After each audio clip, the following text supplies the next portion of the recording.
bilang apakah ini jadi semacam tanda-tanda akhir zaman nih dengan maraknya yang namanya pelecehan seksual yang terjadi di mana-mana, yang banyak orang ya yang nggak dapat mengontrol yang namanya hawa nafsunya saat ini. Ustaz Syam, mohon izin penjelasannya, tafadhol. Bismillahirrahmanirrahim. Tabi guruku Ustaz Abi Maki, Ustaz Maulana Mas Fadli serta guru-guru kami akan Allah Subhanahu wa taala.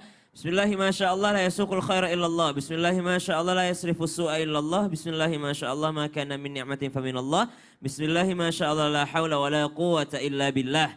Nabi sallallahu alaihi wasallam dalam riwayat bersabda bahwasanya tidak akan hancur umat ini, tidak akan berakhir dunia ini sampai zina merajalela, sampai kemaksiatan merajalela, bahkan kemaksiatan tersebut dilakukan di jalan-jalan. Sehingga orang yang paling baik di antara mereka hanya berkata, seandainya kau lakukan itu di balik tembok aja. Subhanallah. Jadi orang paling baik saja di akhir zaman mengatakan, ih kok kayak gitu di jalanan di balik tembok kek, jangan kelihatan kek. Bukannya melarang mereka melakukannya, tapi memberikan solusi mengatakan, jangan di pinggir jalan, di balik tembok atau di tempat tersembunyi. Mungkin kalau teman-teman sekalian sekarang bisa melihat sosial media, banyaknya yang mempertontonkan sesuatu yang buruk. Ada yang mengatakan, gak punya pacar, kasihan deh lo. Subhanallah, perzinahan mereka banggakan. Lalu ada yang komentar di dalamnya mengatakan, gak harus dipamer juga kali. Kalau mau mah di belakang aja, nggak usah dipamer. Nah ternyata ini sudah diprediksi oleh baginda Nabi SAW mengatakan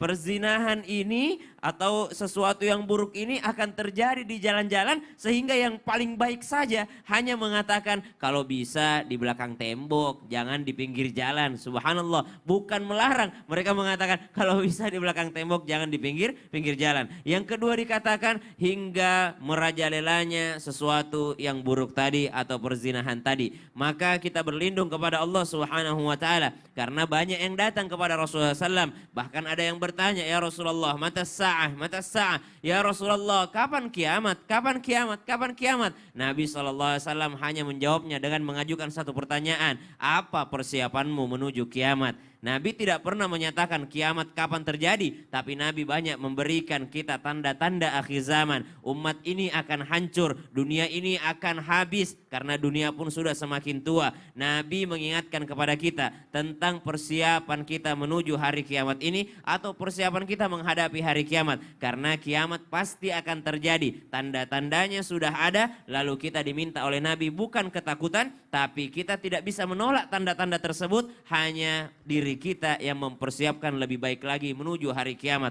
Apa persiapan kita? Lalu Nabi SAW bertanya kepada orang tadi. Dia mengatakan, kalau sholat saya masih kalah sama Abu Bakar. Kalau sedekah saya masih kalah sama Abdurrahman bin Auf. Kalau ibadah-ibadah saya kalah dengan sahabat yang lainnya ya Rasulullah. Tapi saya mencintaimu karena Allah Subhanahu wa taala. Maka Nabi bersabda, seseorang akan dibangkitkan bersama dengan yang ia cintai. Minimal kalau kita takut akan datangnya hari kiamat yang tanda-tandanya sudah banyak, mari pererat cinta kita kepada baginda Nabi SAW, kepada ulama kita, kepada ilmu pengetahuan, sehingga kita akan dibangkitkan kembali bersama dengan yang kita cintai. Wallahu ta'ala a'lam. Terima kasih banyak Ustaz Syam atas penjelasannya. Nah, Masya Allah, sekarang kita lanjut lagi nih buat jamaah Islam itu yang ada di rumah ya.